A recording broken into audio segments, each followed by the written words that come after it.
Bismillahirrahmanirrahim. Assalamualaikum warahmatullahi wabarakatuh. Alhamdulillah. Assalamu ala rasulillah wa ala alihi wa sahbihi wa mawalah. La hawla wa la quwata illa billah. Rabbis rahli sadri wa yassirli amri walul uqdatam min lisani yafqahu qawli, amma ba'du. Kawan-kawan semua, jamaah pengajian kitab Faslul Maqal yang saya hormati, kawan-kawan santri pesantren Ciganjur yang saya sayangi, alhamdulillah di malam ini malam kedua di mana kita melakukan pengajian secara online tanpa audien di depan saya. Agak sepi memang, tapi ya we go on. Tapi dalam hal pengajian argumen 17 dan argumen 18, halaman 94 hingga 95. Cukup dua argumen saja, karena tempo hari saya menjanjikan 4 argumen, ternyata 2 argumen saja saya menghabiskan waktu 1 jam. Jadi paling tidak 1 argumen setengah jam. Jadi paling tidak ini saya akan menyampaikan argumen 17 dan 18. Seperti yang saya tulis di status Facebook saya sebelum ini, bahwa tema pengajian kita kali ini adalah syarat dan ketergelinciran aksidental. Judulnya agak-agak gimana gitu ya. Oke, sebelum kita mulai, mari sama-sama kita baca Al-Fatihah. Kita hadiahkan pertama kepada Rasulullah dan dzurriyyatihi, dan kita hadiahkan pula untuk pengarang kitab Faslul Maqal, yaitu Abdul Walid Muhammad bin Ahmad bin Rushd. Kita hadiahkan pula kepada guru kita, pengasuh pesantren Ciganjur, Al-Asbaq wa huwa almarhum Kiai Haji Abdurrahman Wahid atau Gus Dur, beserta seluruh keluarga besar Kiai Haji Hasyim Asy'ari. Fatihah juga kita hadiahkan untuk kedua orang tua kita, keluarga kita, keturunan kita, semua orang yang menyayangi kita, sahabat-sahabat kita, guru-guru kita, mu'allif kutub alladzi qara'na, pengarang buku yang telah kita baca dan kita pelajari. Lalallaha ayaghfira dzunubana wa yarhamna ajma'in. Ala hadiniyah wa ala kulli niyatin salih wa ila hadratin Nabi Mustafa Muhammad sallallahu alaihi wasallam. Al-Fatihah. A'udzu billahi minasyaitonir rajim. Bismillahirrahmanirrahim. Alhamdulillahi rabbil alamin arrahmanir rahim maliki yaumiddin. Iyyaka na'budu wa iyyaka nasta'in ihdinas siratal mustaqim. Suratal ladzina an'amta 'alaihim ghairil maghdubi 'alaihim waladdallin. Amin. Bismillahirrahmanirrahim. Qala al-mu'allifu rahimahullahu ta'ala wa nafa'na bihi bi ulumihi bid-dharaini. Amin. Laisa yalzamu in huwa ghawun.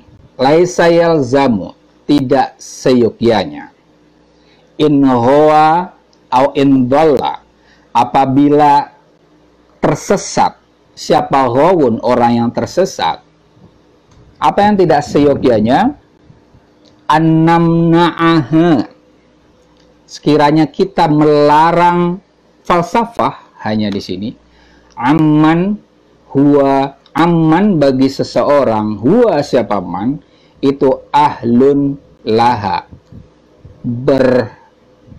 berhak untuk mempelajari filsafat. Ya, saya tidak akan jelaskan karena nanti judul itu akan dijelaskan lebih lanjut di fakrah selanjutnya. Argumen ke-17. Walaysa yalzamu, dan tidak seyogyanya, ya, tidak lazim, ya, tidak harus, man in ghawun, bahwa sesungguhnya sya'an in ghawa, apabila tersesat, au dhalla ghawun au dhalun, orang yang tersesat, bin nadhari fiha, dengan berfikir fiha, di dalam filsafat, wa zalla zalun, zalla itu sakoto, jatuh, dan jatuh, zalun, orang yang jatuh, imma, baik min qibali naqsi fitratihi, jatuh atau tersesatnya tadi ketika mempelajari filsafat, min qibali naqsi fitratihi, apakah karena kurang cerdas, naqas kurang, fitratihi kecerdasan naturalnya, mungkin karena kecerdasannya kurang, wa imma min qibali su'i tartibi nadrihi fiha, atau dikarenakan jelek tartibi nadrihi fiha, tertib atau susunan berpikir atau mempelajari filsafat, ya. Tersesat atau tergelincir dalam berfilsafat karena tidak mengikuti runutan dalam mempelajari filsafat. Au min qibali ghalabati syahwatihi alaihi, atau dikarenakan orang itu dikalahkan oleh syahwatnya, oleh nafsunya, ya. Orang tersebut kalah oleh nafsunya sehingga tersesat dalam mempelajari filsafat. Au annahu, atau orang yang tersesat tadi lam yajid mu'alliman, dia tidak menemukan pengajar, yurshiduhu, yang memberitahu dia, yang mengarahkan dia, yang menuntun dia, ila fahmi ma fiha, untuk memahami sesuatu yang di dalam filsafat. Au min qibali ijtima'i hadhil asbab fihi, atau dikarenakan semua hal tadi, kurang pinter, tidak tertib mempelajari filsafat, atau dikuasai oleh nafsu, atau tidak mempunyai guru yang membimbingnya belajar filsafat, semuanya itu mungkin ada di dirinya, ya. Au aktsara min wahidin minha, atau lebih dari satu daripada 1, 2, 3, 4 sebab tadi, ya. Apakah disebabkan oleh keempat-empatnya tadi? Kurang pinter,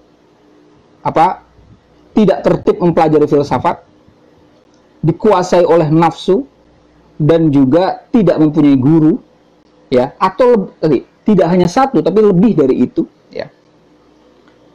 Kalau kemudian tadi, ya, kalau kita menemukan ada orang yang tersesat ketika belajar filsafat karena salah satu atau keseluruhan dari 4 sebab tadi, itu tidak seyogyanya apa?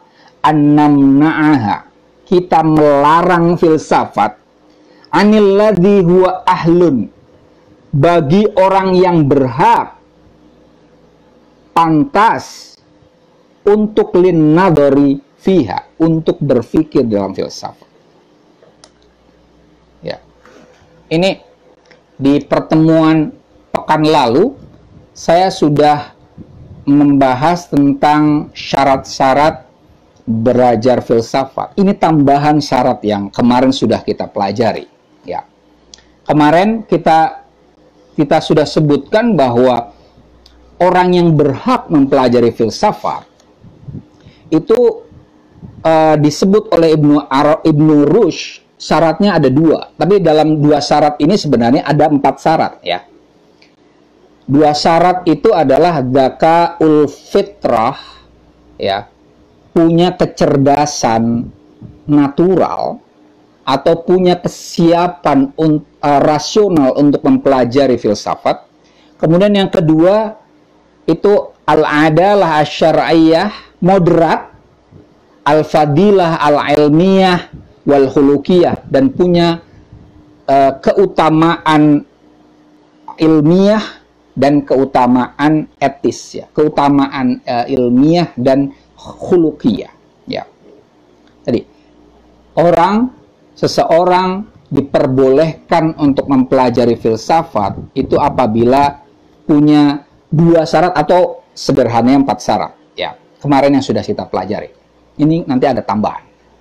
Dia pertama, dia harus cerdas, ya. Ini cerdas nanti ada bagi saya nanti dipecah jadi 2, ya. Pertama, minimal dia harus cerdas. Kenapa? Karena mempelajari filsafat itu Anda akan mempelajari suatu objek yang sangat luas, ya. Ya, ma'rifatul wujud min haitsu huwal mawjud, ya kan. Mengkaji ada sejauh ia ada. Artinya objeknya sangat luas. Kemudian juga diperlukan pemikiran yang mendalam di dalamnya. Kalau tidak cerdas-cerdas amat, itu akan gagal belajar filsafat. Ya, ya segala ilmu itu kan memerlukan syarat, ya. Nah, ini mempelajari filsafat itu perlu dzakaul fitrah. Dan itu isti'adat al-aqli li ta'allumi, kesiapan kognitif, pikiran untuk belajar filsafat. Ya. Pikirannya cukup cerdas, kemudian dia juga punya punya gairah untuk mempelajarinya, ya kan? Tanpa itu muspro, sia-sia. Kemudian yang kedua, dan kedua ini terpecah jadi 3, ya. Al-adalah asyariyah. Kata kuncinya adalah adalah, ya. Adalah, yaitu keadaan syariah dalam ini adalah manhaj, ya. Gaya hidupnya itu moderat, ya. Cara berpikirnya moderat, tidak boleh ekstrim. Belajar filsafat kalau Anda ekstremis, fanatik, itu nggak jadi. Filsafat mengandaikan kita tidak boleh fanatik, ya. Bahwa ya karena namanya juga filsafat, hubbul hikmah, mencintai kebijaksanaan. Mencintai kebijaksanaan, kalau kemudian kita rujuk ke hadisnya At-Tirmidzi yang sering saya sebut adalah ya min al-hikmah dimanapun berada, ya kan. Al-hikmah dolatul mu'min haitsu mawajada fa huwa ahaqqu biha, ya. Dimanapun keberadaan kebijaksanaan itu harus diambil. Artinya harus terbuka, ya kan? Keterbukaan. Siap untuk mengakui bahwa aku keliru, ya. Ada pernyataan Imam Syafi'i yang kita tahu dan itu filosofis betul, ya kan. Ra'yih sahih, ya. Pendapatku, kata Imam Syafi'i, itu betul, wa yahtamilul khata', tapi kemungkinan pendapatku keliru. Wa ra'yu, pendapat selainku, lawanku, ya, rivalku, itu khata', keliru, tapi wa yahtamilul shawab, tapi kemungkinan dia betul. Tuh, Imam Syafi'i yang sedemikian cerdas, imam madhab fikih yang diikuti oleh mayoritas umat Islam di Indonesia, itu saja punya kerendahan hati untuk mengakui bahwa oke, kita harus mengakui bahwa mau nggak mau kita pasti punya pernyataan, punya keyakinan bahwa pendapatku betul, ya kan? Pasti dong. Kalau kita tidak punya sedikit keyakinan bahwa yang kita jalani itu benar, kita nggak bisa ngapain. Pasti orang itu punya standar minimal tentang kebenaran, ya kan? Misalnya saya Muslim semacam itu, ya saya harus meyakini dan pasti meyakini bahwa Islam yang saya jalani ini ya betul. Gitu. Saya berfilsafat, kan? Saya harus meyakini bahwa dalam cara berpikir saya berbicara itu benar, mengandung kebenaran. Artinya setiap orang, kita semua itu pasti punya klaim kebenaran. Nah, tapi kalau klaim kebenarannya itu rigid, ya, terlalu keras, terlalu tidak memberikan ruang bagi yang lain, bagi dirinya juga tidak diberikan ruang. Itu sudah tidak sehat lagi, tidak adil lagi, tidak adalah syariah. Kenapa beliau mengakui kemungkinan dirinya keliru? Karena beliau sadar bahwa aku manusia, ya kita harus memberikan ruang pada diri kita untuk mengakui bahwa kemungkinan kita keliru, ya. Kita tetap yakin bahwa kita itu dalam jalan yang benar, tapi jangan merasa paling benar. Nah, di titik semacam itulah kita berada dalam al-adalah asy-syar'iyyah. Kenapa di filsafat diperlukan al-adalah asy-syar'iyyah, moderasi dalam berpikir? Karena nanti kalian kalau belajar filsafat nih, saya sengaja kemarin tidak di belakang buku filsafat ini, belakang saya ini buku-buku filsafat. Belajar filsafat itu nanti Anda akan ketemu dengan perdebatan terus, ya. Misalnya begini, ada satu golongan misalnya kaum empiris menyatakan bahwa kebenaran itu adalah sesuatu yang bisa diukur secara indrawi, ya kan? Sementara rasionalis nanti bilang, oh, ada kecut-kecut sedikit. Kalau kemudian saya sedang sakit, maka ini minuman tidak akan ada rasanya sama sekali. Artinya lidah ini tidak bisa diyakini secara absolut. Seperti mata kita. Saya pakai kacamata, maka saya bisa melihat cukup jelas. Ya, saya minus 2,5. Tapi ketika mata saya tidak pakai kacamata, itu cewek cakep sekalipun depan saya akan lihat dia sebagai muka rata. Ya karena artinya mata ini menipu, ya kan? Tidak bisa dipercaya. Nah kemudian muncul rasionalis. Dalam hal ini contohnya misalnya René Descartes, ya kan? René Descartes mengatakan ya yang bisa dipercaya adalah rasio, ya kan? Hitung-hitungan matematis itu pasti, jauh lebih pasti daripada temuan-temuan indrawi, kan?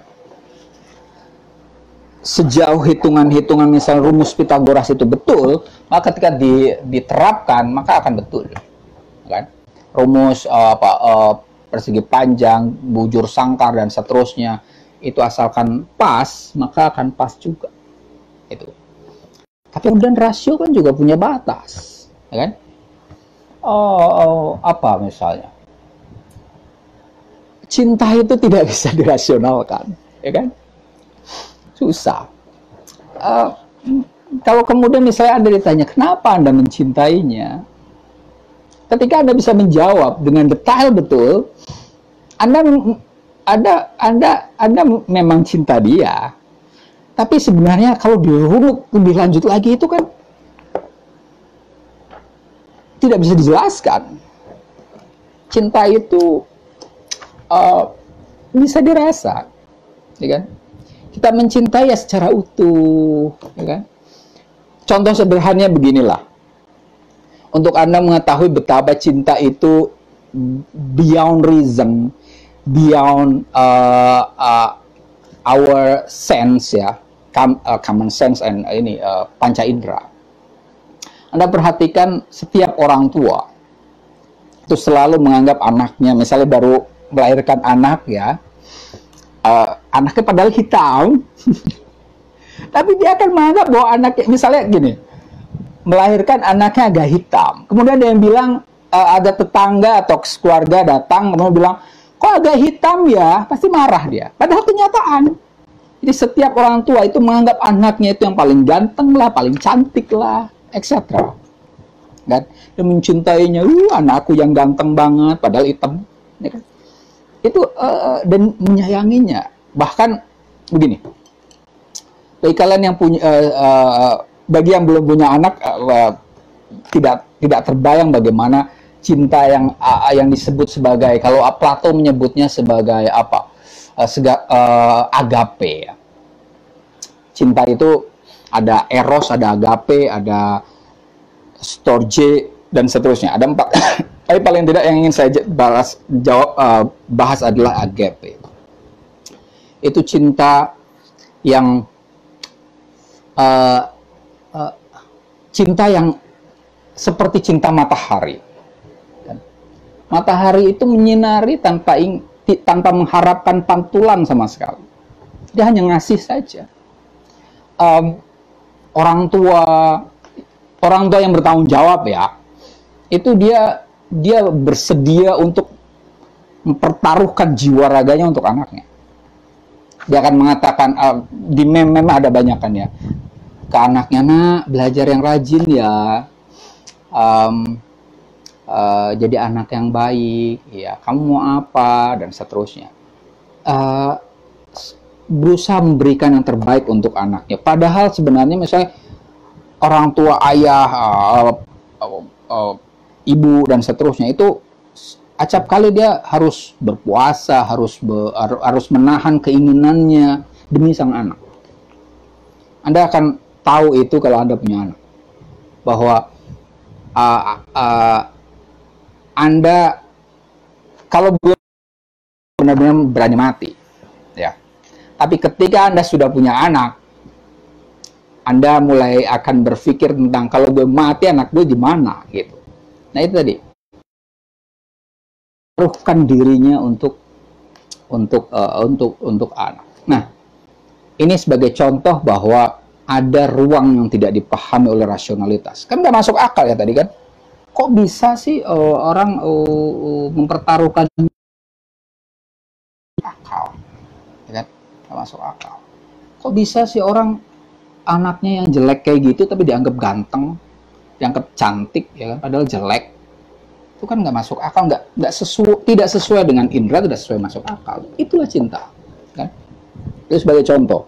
Nah, barusan saya memberikan contoh tadi kan, ada yang empiris, ada yang rasionalis. Tentang yang cinta tadi adalah intuisionis sebenarnya, yang mengutamakan. Ada orang yang mendasarkan, misalnya Anda mau menikah cewek lah, misalnya kalau cowok itu kan paling tidak sampai 50 tahun lah, kalau cewek taruhlah ya 40 lah ya, tapi 40 udah mulai STW, 30 lah ya. Dari mulai 17 sampai 20 tahun itu kan masih indah-indah. Tapi coba lihat cewek ketika sudah umurnya 60 ke atas. Artinya punya batas cantik itu. Artinya kalau kita menikah didasarkan pada keindahan fisik saja, itu adalah suatu hal yang trivial ya, yang akan hilang. Kemudian kalau menikah karena apa? Rasionalitas, hitung-hitungannya pas macam itu, nggak ideal juga, ya kan? Bisa jadi kita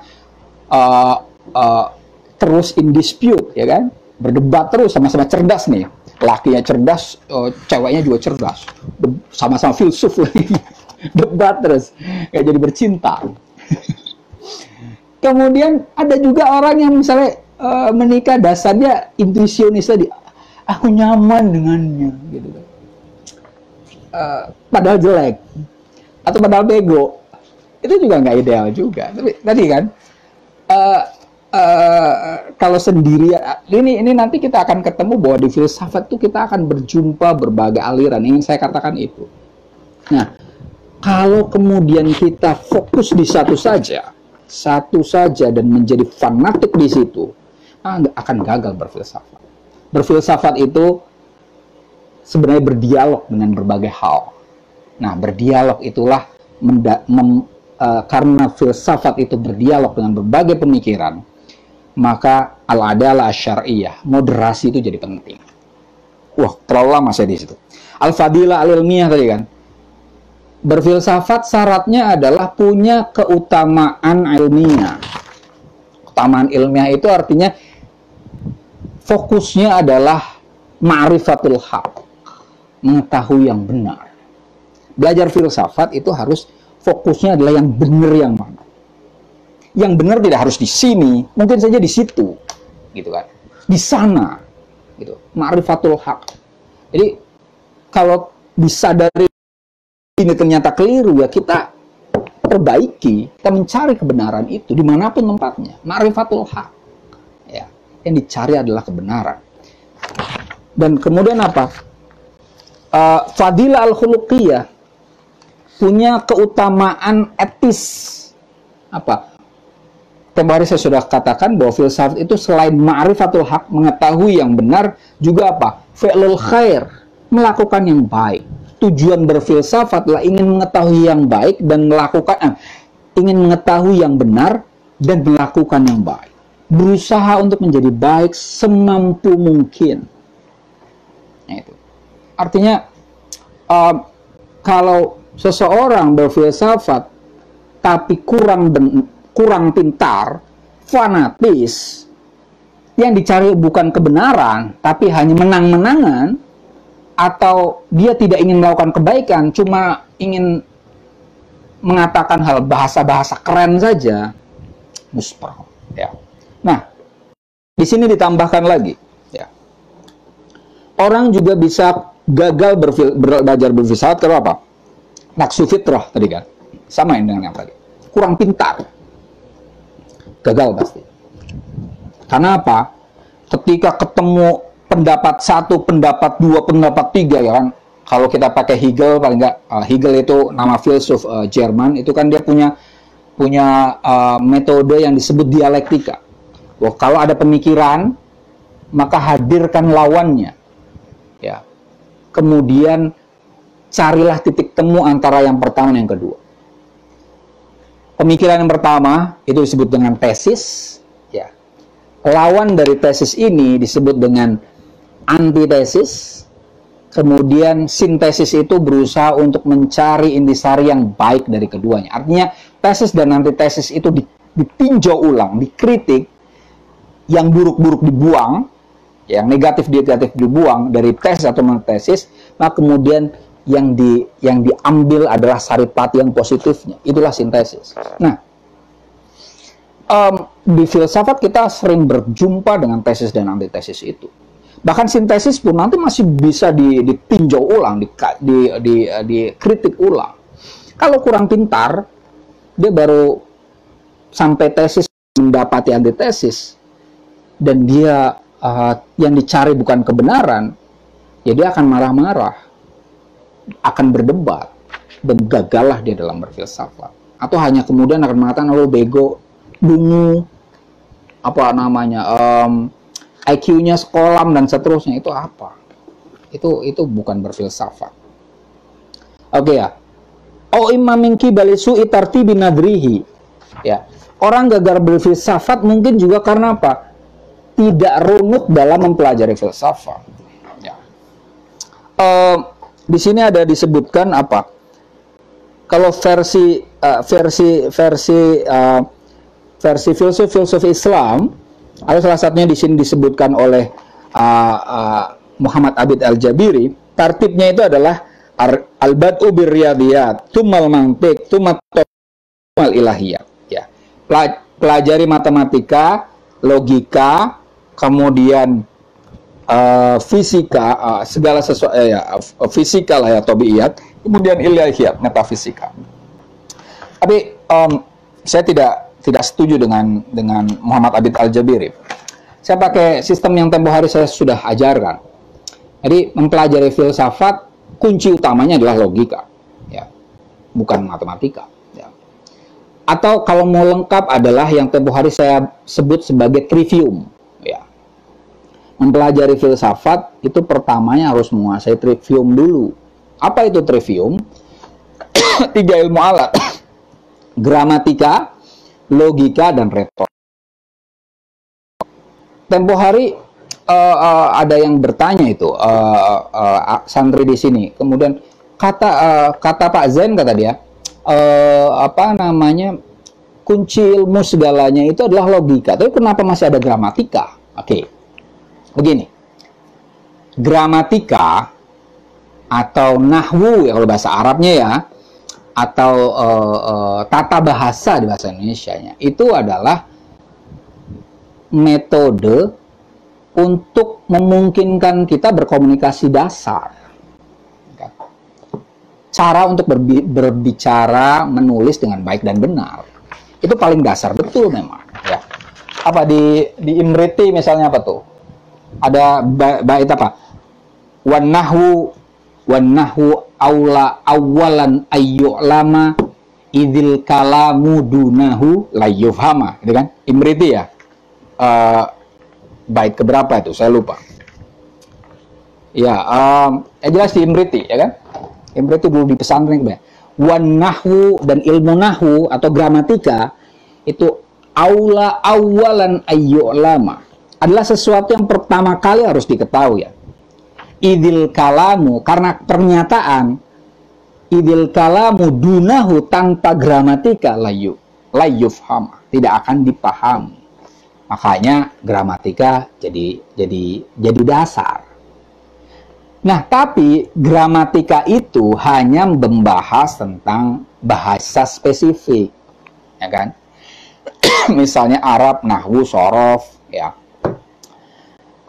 Grammar di bahasa Inggris, kemudian di Indonesia tata bahasa, ya kan? EYD dan seterusnya. Itu kan hanya untuk bahasa tertentu, tidak universal. Sementara filsafat kita mempelajari sesuatu yang jauh lebih global. Tidak hanya bahasa spesifik saja, ya kan? Pemikiran, bahkan sampai ke pikiran-pikiran yang dalam, yang lain.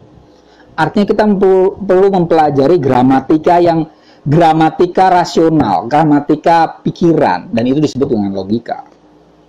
Ya. Di dalam logika itu sebenarnya ada grammarnya juga. Kalian kalau mempelajari organon, ya, organon itu awal-awalnya ketika kita membahas tentang kategorias, ya, kategori-kategori itu akan sebenarnya membahas gramatika juga, ya. Cuman gramatika yang sifatnya lebih universal, lebih rasional, yang bisa diterapkan ke bahasa apapun. Jadi gini, grammar itu sifatnya khusus untuk bahasa-bahasa khusus, sementara logika itu adalah cara berpikir yang di dalamnya juga ada semacam grammar, ya, tata bahasa sifatnya global, khususnya untuk cara berpikir. Kemudian retorika itu tempoh hari sudah saya katakan bahwa retorika itu bagi filsuf Islam itu bagian dari organon, ya, bagian dari organon. Tapi kalau logikawan kontemporer mengeluarkan retorika dari organon, ya. Tapi kita karena membahas Ibn Rushd, maka kita masukkan kembali bahwa logika, retorika itu bagian dari organon, ya kan? Yang saya sebutkan tempoh hari ada 8 kan?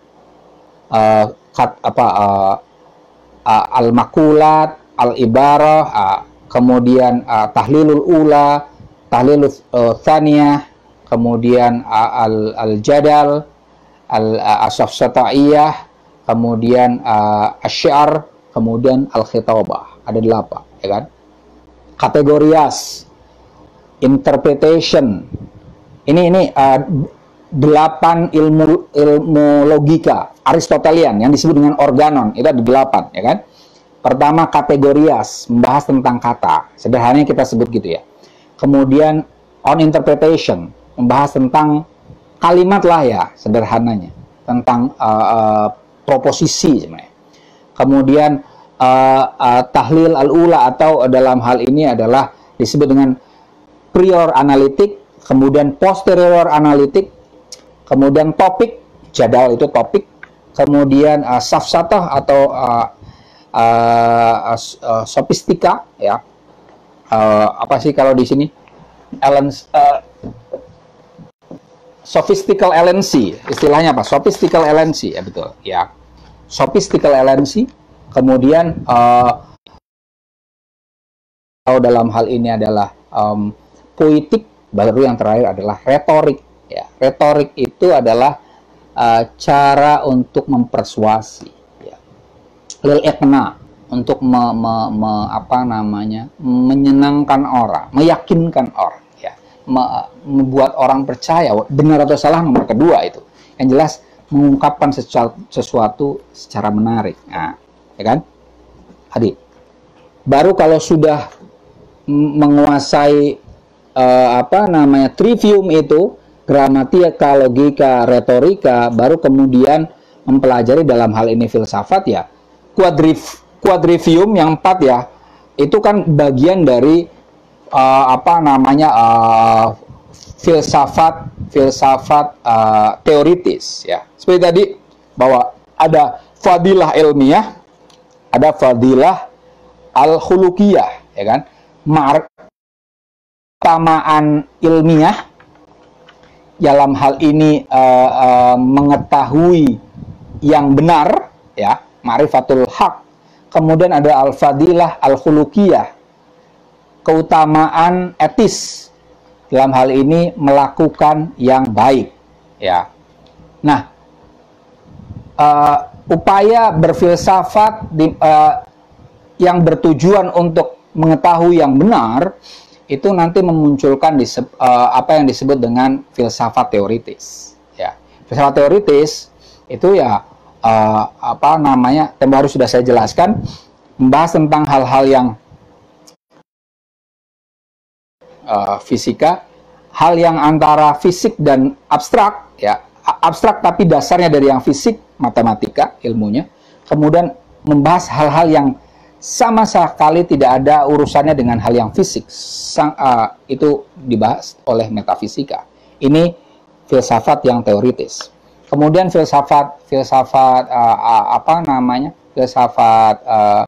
yang muncul dari fi'lul khair, melakukan yang baik, itu adalah filsafat praktis, ya kan? Etika, ya,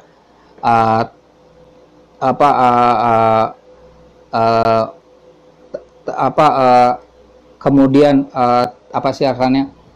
tadbirul manzil, kemudian yang ketiga adalah syiasyah, ya. Etika dalam hal ini untuk mengatur diri, ya, bagaimana kita menjadi baik untuk individual. Kemudian tadbirul manzil adalah etika di dalam berkeluarga.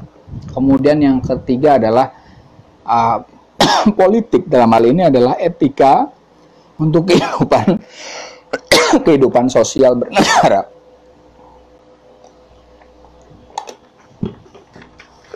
Oke. Wah, terlalu panjang saya ngomong itu. Kita lanjut, ya kan?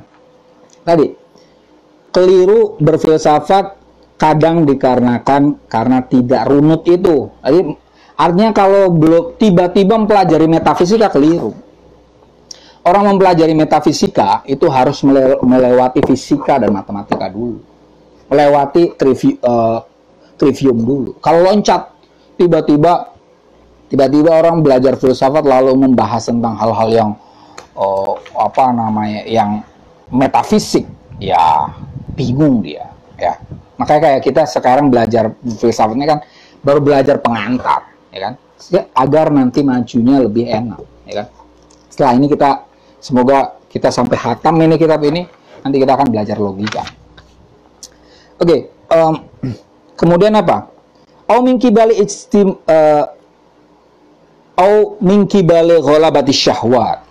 Karena orang bisa tergelincir dari filsafat. Orang yang belajar filsafat dan keliru itu karena apa? Karena ghalabah syahwat, dikalahkan oleh nafsu. Orang belajar filsafat karena pengen dianggap keren, ya kan? Dianggap pintar, ingin bodoh-bodohin orang, ingin kemudian mencari panggung, mendekati penguasa dan seterusnya. Itu tidak akan berhasil.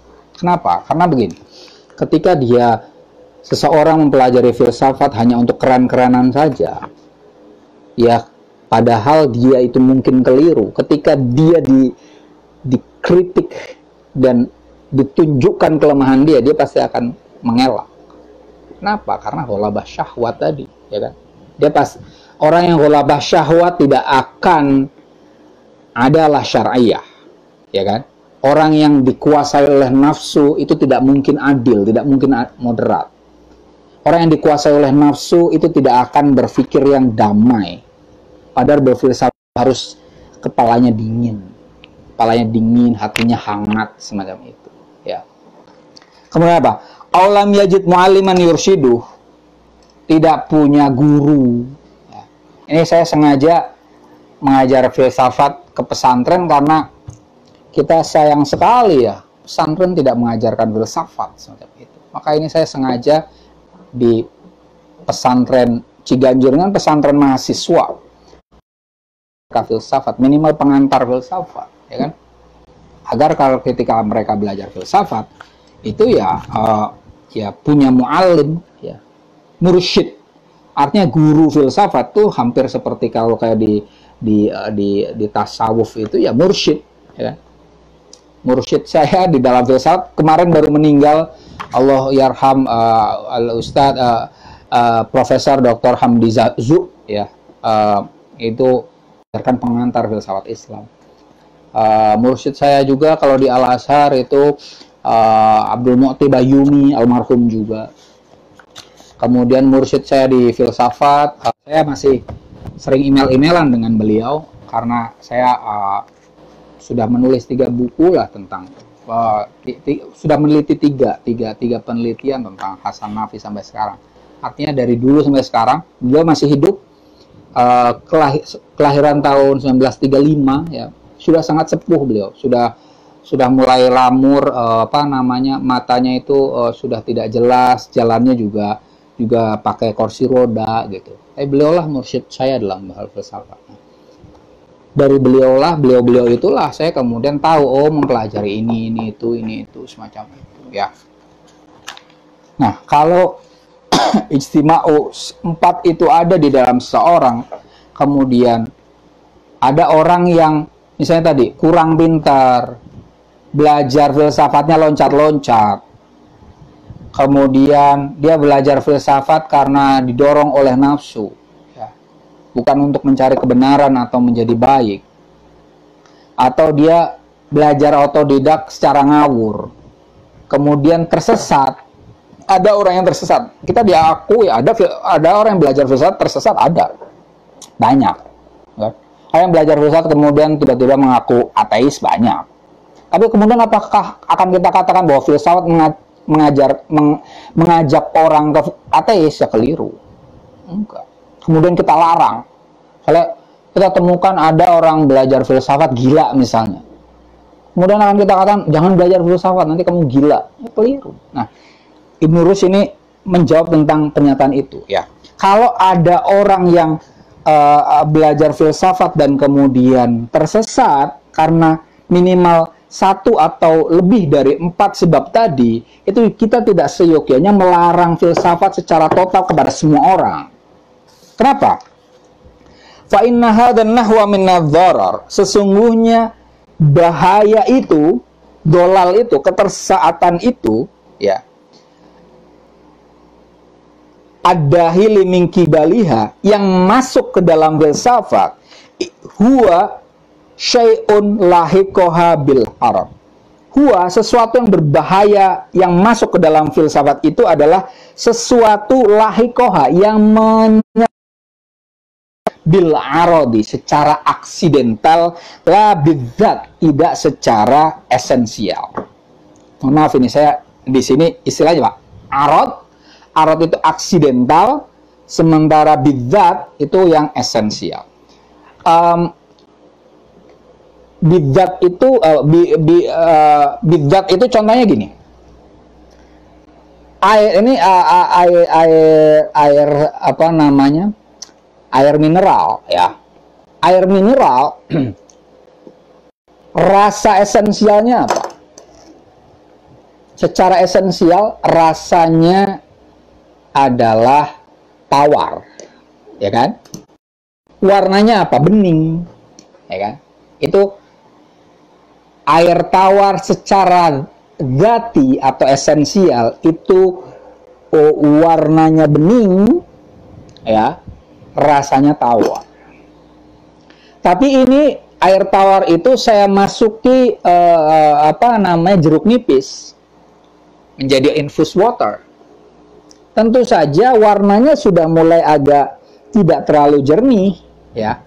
Warnanya agak kehijau-hijauan sedikit, ada kekuning-kuningan sedikit, rasanya pun mulai agak kecut sedikit. Nah, rasa kecut dan warna yang tidak jernih lagi itu adalah arot, sesuatu yang aksidental. Sesuatu aksidental itu sesuatu yang bisa melekat dan tidak melekat. Pulpen.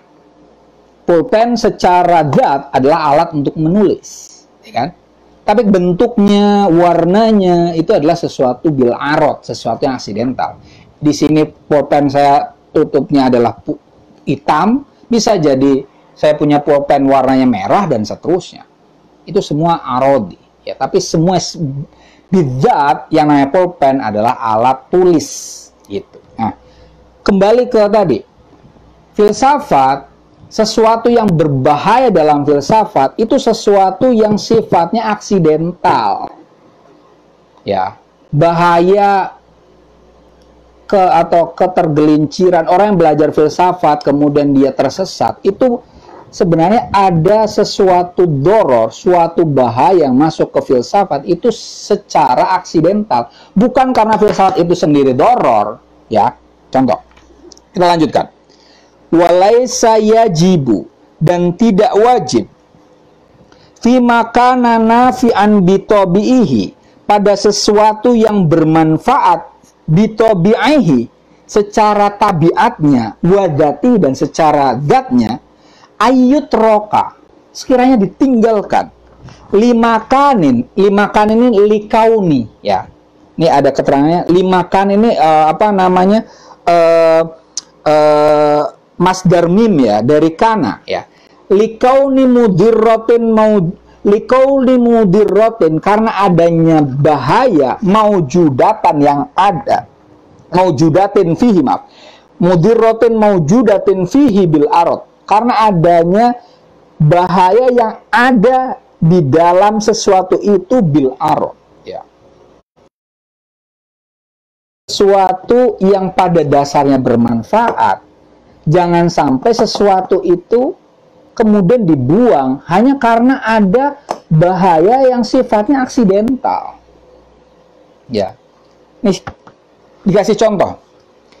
Walidhalika, oleh karena itu, qala alaihi salam, Rasulullah bersabda, lilladzi, bagi orang, ahohu, kepada saudaranya, li ishalin, karena diare, kana bihi, parah pada saudaranya, lama sakohu al-asala, ketika man tadi memberinya minum madu, wasyaka, dan man tadi, seorang tadi mengadu dalika tentang ziyadatul ishal ilahi kepada Nabi. Kemudian Rasulullah bersabda, sodaqallah, Allah maha benar Allah, wa kadzaba batnu ahika, sementara perut saudaramu itu bohong. Ini gini, yang dicontohkan adalah asal, ya. Rasulullah menyuruh orang gini, ada X, ya, X punya saudara namanya Y, gitu aja, ya. X mengadu ke Rasulullah bahwa Y saudaranya itu sakit diare. Rasulullah bilang, coba berilah si Y itu al-asal, madu, supaya diarenya sembuh. Tapi ternyata si Y itu setelah minum madu tetap diare saja. Nah, kemudian X mengadu ke Rasulullah, Rasul, setelah aku kasih dia madu kok malah tetap diare. Sodaqallah wa kadzaba batnu akhik. Pernyataan bahwa madu itu bisa obat itu betul. Ketika pada perut si saudaramu itu tidak sembuh, itu ya karena perutnya saja. Artinya gini, bahwa madu itu bermanfaat, itu adalah sesuatu yang sifatnya dzati, Sementara di titik tertentu ternyata madu tidak memberikan, menimbulkan diar yang lebih, itu bukan karena madunya ya. Kemungkinan memberi dosisnya tidak tepat, minumnya tidak tepat, semacam itu. Nah, ini juga sama. Filsafat itu dalam hal ini seperti asal tadi, seperti madu. Pada dasarnya filsafat itu baik. Tapi ketika filsafat itu diberikan kepada orang yang kurang cerdas, ya kan? Dipenuhi oleh nafsu, belajar filsafatnya loncat-loncat, tidak mencari kebaikan atau kebenaran, tapi karena nafsu, tidak punya guru, kemudian jadi bahaya. Itu yang berbahayanya bukan filsafatnya, orangnya itu. Ya. Jadi kemudian ada orang lain yang mau mempelajari filsafat, jangan kemudian dilarang gara-gara ada X yang keliru dalam pelajari filsafat. Yang keliru bukan filsafatnya, tapi X ini. Ini ada oknum. Jadi jangan salahkan filsafat yang sebenarnya baik secara esensial, itu gara-gara secara aksidental filsafat itu menjadikan orang yang belajar yang nggak benar itu jadi nggak benar. Itu poinnya, ya. Bal naqulu, justru kita mengatakan, inna masala mamman an-nadhar, sesungguhnya perumpamaan orang yang mencegah an-nadhar untuk berpikir fi kutubil hikmah, di buku-buku filsafat, man huwa ahlan laha, dia melarang orang yang berhak untuk mempelajari hikmah filsafat, min ajli anna qauman, karena ada satu kaum, min aradilan nas, dari orang-orang yang buruk, qad yudhannu bihim, telah disangka bihim annahum dallu, bahwa mereka tersesat, mingki balik, karena pemikiran mereka di dalam filsafat itu mathaluman, seumpama orang yang mencegah, mana'a, air itu, famatu, kemudian dia mati. Fa innal maunya mati, anil ma'i, karena air, bisyaraki, karena dicuri, amrun aridun, sesuatu yang sifatnya aksidental, wa minal atosi, dan dia mati karena kehausan, amrun datiyun, itu adalah sesuatu yang sifatnya esensial. Ini contohnya adalah orang yang melarang orang kehausan, kemudian dilarang untuk minum air yang dingin, ya, kemudian airnya dicuri oleh orang lain, ya kan? Dia airnya cuma ini nih, tapi dilarang untuk, dia kehausan, nggak ada air, cuma ini, ternyata airnya dicuri oleh orang lain, ya kan? Dia mati, ya kan? Matinya ya bukan karena air ini, ya kan, tapi karena airnya dicuri. Ini contohnya tidak seindah contoh yang Rasulullah tadi, ya, atau contoh yang tadi saya berikan di awal. Saya lanjutkan lagi, masih tadi kita mulai jam 8:05 ya, masih ada 3 menit lagi, saya lanjutkan.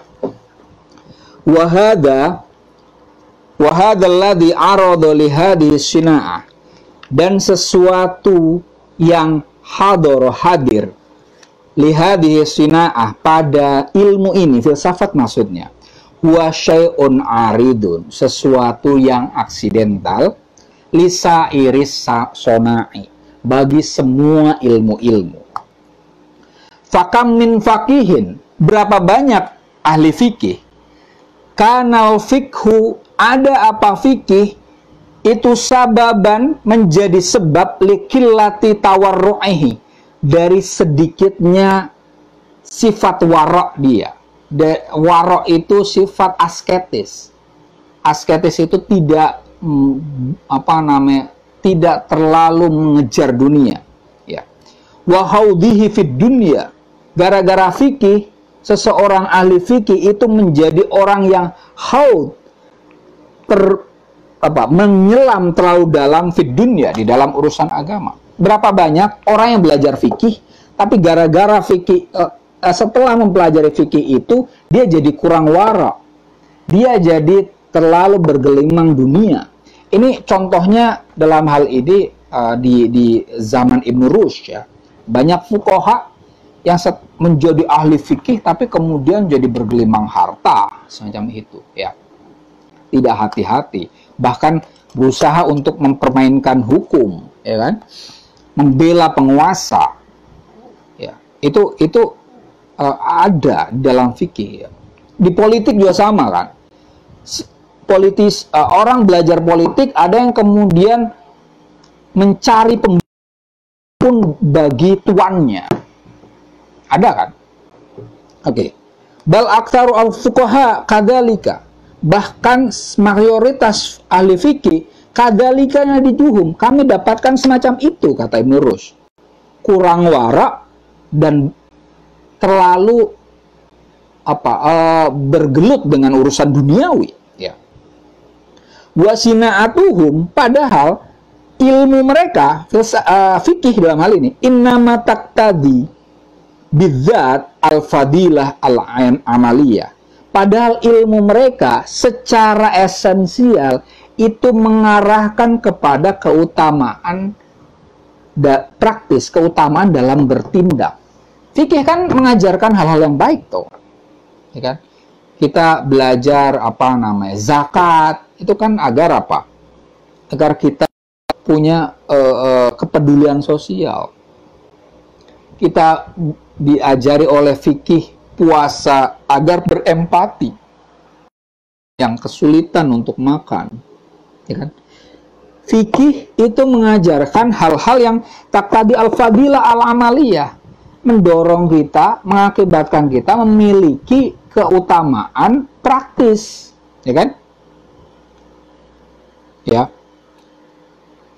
Faidan, oleh karena itu, maka tidak jauh ayyarudo akan muncul mislu hadza, hal tersebut yang memerlukan, yang mengakibatkan keutamaan ilmiah.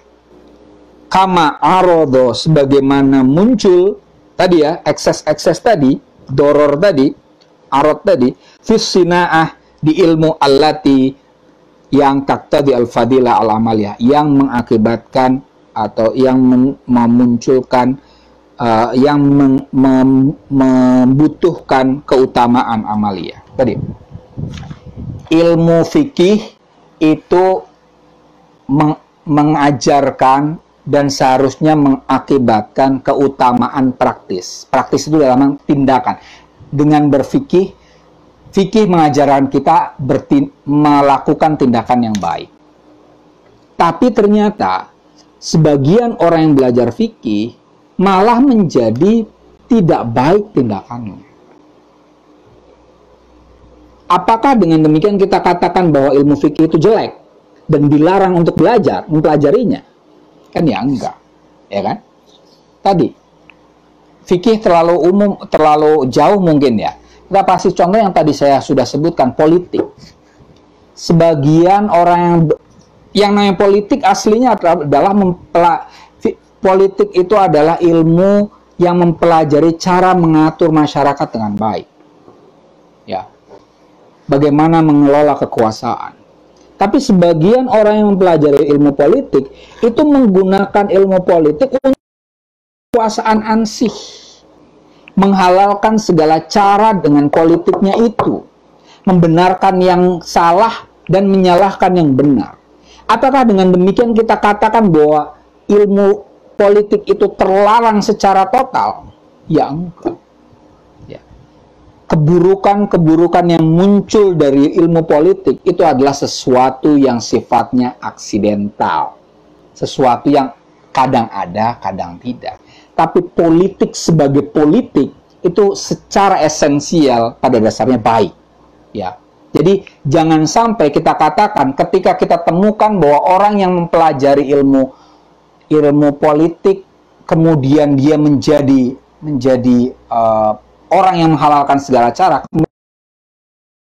belajar politik itu terlarang. Jangan. Tidak fair. Begitu juga sama tadi. Filsafat juga sama. Filsafat sebagai filsafat pada dasarnya itu baik. Ya, karena apa? Filsafat itu mengajarkan kita untuk mengetahui yang benar dan melakukan yang baik. Artinya secara esensial dia baik toh. Nah, ketika kita temukan ada orang yang kurang pintar, ya kan, mempelajari filsafat secara tidak tertib. Tujuan dia mempelajari filsafat bukan untuk kebaikan dan kebenaran, tapi diikuti oleh dia mengikuti, tidak punya guru yang mendampinginya, tidak punya guidance. Ada orang yang tersesat gara-gara filsafat. Itu sesuatu yang sifatnya aksidental. Aksidental artinya sesuatu yang melekat, bukan sesuatu yang esensial pada filsafat itu. Nah, ketika ditemukan ada orang yang misalnya taruhlah ateis lah, gara-gara filsafat, jangan katakan bahwa filsafat itu mengajarkan orang menjadi ateis. Filsafat terlalu luas daripada sekedar ateisme, ya kan? Maka tadi, ketika ada yang tersesat gara-gara filsafat, jangan katakan filsafat itu penyebab ketersesatan. Ya, filsafat sebagai secara esensial dia baik. Ketika ada orang yang menjadi buruk gara-gara filsafat, itu bukan karena filsafatnya yang buruk,